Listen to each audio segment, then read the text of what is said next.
As Americans fretted over the safety of air travel, word came today about a deadly attack aboard a Greyhound bus in Tennessee.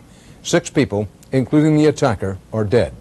CBS's Mark Strassman reports all Greyhound buses nationwide stopped rolling for a while until authorities were sure it was not a new attack on America.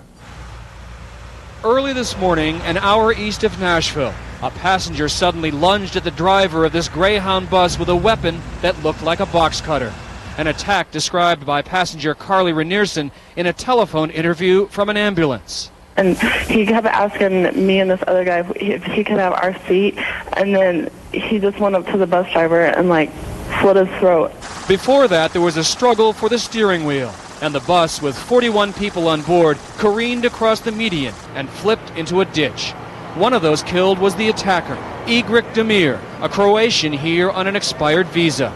Greyhound immediately suspended bus service nationwide and said investigators do not suspect Damir was a terrorist. They believe this tragic accident was the result of an isolated act by a single deranged individual. Whatever its motivation, today's bus attack sent a shiver from coast to coast. Since September 11th, many Americans are on edge about whether they can still travel safely in their own country. It's nothing sacred.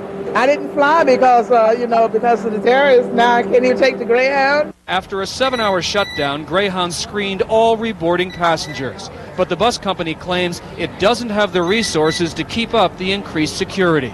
The attacked bus driver survived but is wounded, much like the sense of security felt by many Americans.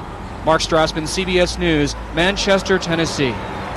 In the Middle East today, the Israeli army retaliated for a deadly Palestinian raid on a Jewish settlement. 6 Palestinians were killed when Israeli tanks struck Palestinian police outposts near the site of yesterday's raid.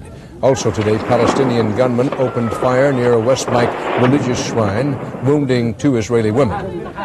CBS Next, Eye on America. Meet a secret U.S. SWAT team ready to move against bioterrorism at home.